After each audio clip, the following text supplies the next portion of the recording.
This morning I had a seminar on developing willpower, and um, I gave a whole bunch of examples of very specific drills, exercises, practices that one could do to gain more of that. And I'm going to just throw out a little, um, I'm going to give you one of those right now, but let me just describe what my version of willpower is. Now, if I have to explain to you why it would be good to have more willpower, then we need to go back a couple steps. But let's just assume that we could all use a little bit more willpower. And if that's true, we have to believe one of two things. Either we are born with it, we have enough, I guess three things. We have enough of it if we could just turn it on, or that it is trainable and we can build it. And I prefer, my worldview is that we can build it. And I know that because I did. I didn't have a lot of willpower, didn't have a lot of discipline, didn't have a lot of patience when I was a young man. And now, strangely enough, I have some kind of a reputation for patience, and some kind of a reputation for discipline, and some kind of a reputation for willpower. That being said, though, I want to quickly connect willpower with discipline and patience and a fourth thing. So willpower is our choice, our volitional impetus to engage our discipline. So we have to build discipline, but we have to build willpower too to be able to turn the discipline on. And our discipline is, well, we know what discipline is, but patience relates to discipline in that it is discipline exercised and engaged for a long period of time. To be able to stick it out, to be able to grind through, to be able to make it, take it, still be there when it's all said and done. Last man standing, if you will. But to have patience, to wait, and to not passively wait, but to make yourself wait. That's the discipline part. To make yourself stick it out, to not quit, to keep going. A lot of people think that perhaps patience is very passive. We just do nothing but wait. But patience is not necessarily passive. It takes a lot of work to stick something out that is uncomfortable and is hard. And if we build these three things, willpower, which drives the discipline, which drives the patience, all those things, I kind of mush those together. And I think of them as a whole. When I'm developing my willpower, I am developing my discipline. And when I'm developing my discipline, I am developing my patience. And those things kind of interlace and interloop and interlock together. But the fourth thing that you get as a product of developing high levels of these three, willpower, discipline, and patience, is you get this fourth thing. And that is you get trust in yourself. When you can count on yourself, when you can rely on yourself, when you know you will come through for yourself, if you have plenty of willpower and plenty of discipline and plenty of patience, you can take to a task and be fairly certain that you will come through for yourself. You will not let yourself down. And that is an enormous byproduct of gaining willpower, discipline, and patience, is gaining faith in yourself. And it's very usable. And so that's what we talked about a lot this morning. So let me just throw out a specific drill to develop willpower, discipline, and patience all together, and hopefully over time some faith in your abilities, specifically the abilities that we talked about, to use your will on your environment, to make yourself do the thing, and to continue to do the thing. I went over maybe 12, 15 of them this morning.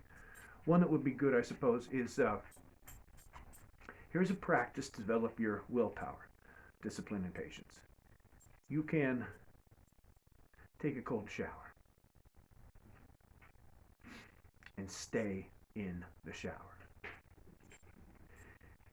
You can say, I'm going to take 3 or 4 cold showers a week, and I am going to do it for 5 minutes, 10 minutes, and I'm going to be in that cold shower, and I am going to stay in that cold shower. I'm going to exercise my discipline and my will to stand there in that cold shower, being cold, being uncomfortable. And I'm going to have the patience to not follow the urge to jump out of that shower. I'm going to resist that urge. I'm going to use discipline to hold back. Self-control, choice, patience. And if you want to make this harder, so another thing about this practice of building willpower and discipline is that you need to repeat it. You need to grow. You need to measure it and record it and build it. So one way this could be progressive is you go the next step. So the first easy way to make it progressive is stay longer. I have a trainee that has used this, and he stands in a cold shower for an hour at attention. He's an ex-military guy, and that's a hard thing to do. That's a very disciplined act, and he's tough as nails. The guy's tough as nails. And I don't know that he's tough as nails because he's tough as nails, he can do it. I think he built his way up. He said he started with just 5 minutes when he was in the service. And he would just build his toughness that way. And he liked the fact that he was doing things that were hard for other people to do and they wouldn't do. And that gave him that belief in himself. So just going longer in a cold shower is one way. But let's up the game, let's up the ante, let's up the tolerance. And in this case, tolerance to something that's uncomfortable. As we build that, that's patience, that's discipline.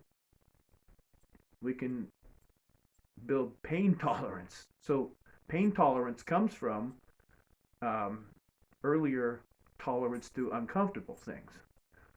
So let's move this up one step and progress. And the way to do that is to take an ice bath. You get a little thermometer for the aquarium, set it about 55 degrees or less, and if you're super brave, I wouldn't go too much less. You don't want to give yourself frostbite, but take an ice cold bath with ice in the bathtub. You take 3 minutes and you submerge your body, your upper body, to your neck, and you let your feet hang out over, and then you reverse it for 3 minutes, and you put your feet in and you let your upper body come out of the cold. 3 minutes back and forth for, let's start with 6 minutes. One upper body, one lower body, and get the hell out of there. And then build your tolerance, build your patience, build your willpower, build your toughness, build these things up. And you can go longer and longer. I wouldn't go too much longer than 20 minutes or at the outset 30 minutes. But that's a way to increase the difficulty of, or not the difficulty, let's say this. That's a way to increase the demand for more discipline and more willpower and more patience. And you can use just about anything, but there's a few things. This cold tolerance could be useful if you live in a cold environment up north somewhere, but we're not doing it for the cold tolerance, not necessarily doing it for the pain tolerance. We're doing it to hit that discipline button. I'm going to get into a cold bath 3 or 4 times a week, and I'm going to make myself do it. I'm going to get familiar with where that discipline button is. And then when I need it for something like hard, heavy training, I can hit that button. Or when I need it in my life for something even more important than lifting weights, I can hit that discipline button, and I can count on myself because I know I have plenty of it, and I know where that button is. And when I need more of it, I know where to get it, and I know I've built it. So there's some ideas. The cold bath is also a therapeutic technique. Athletes that are involved in combat sports use it all the time. I hate it. It was very difficult for me. It was a real challenge. These little things that I talked about in the seminar were also like little gut checks to test how much discipline you have, how much toughness you have, how much willpower and patience you have. Can you stick with it? Can you hang in there when things are uncomfortable? So I just want to throw that out on YouTube, and I want to offer the seminar. We recorded it, and you can get it from at Marshall Lee, MarshallLlee, MarshallLee.strong. If you want to hear or learn more about what this was all about, but it was a lot about that, and a whole lot more about why it's a good idea to build discipline and willpower and where that comes from. So I just threw out an exercise that we talked about. It's progressive, it's uncomfortable, it's challenging, and it could be anything. One of the other things is to 5 times a day untie your shoes and tie them. Not building anything except discipline, making yourself do it. Do it 10 times next week. 10 times a day for no reason other than to hit that discipline button. I'm going to make myself do this thing, this dumb, hard thing. It's hard to stop your whole day and bend down and untie your shoes and then tie them back up again and go on. But if you're doing it with the purpose of exercising your discipline, it's just like a muscle. How many times do you exercise your discipline and your willpower and your patience every day? And how many times do you specifically do it? Sometimes you're called upon to do it, but it's different when you choose to do it. When you choose to say, I'm going to do this thing, get into a cold bath, untie my shoes, let someone else drive me somewhere. These are all kinds of things where we can exercise the muscle of our will and our discipline and our patience. And if we're familiar with that and we do it regularly, we can build quite a bit of trust in ourselves. So if you want the seminar in total, it's like that. If you have an interest, at MarshallLee.strong. At symbol MarshallLee.strong. And he'll sell you the whole seminar. So thanks for listening. I hope it piques your interest, and I hope you believe that discipline, willpower, and patience are all trainable. That's very important. If you don't believe that, you won't even try. So there you have that. Thanks for listening.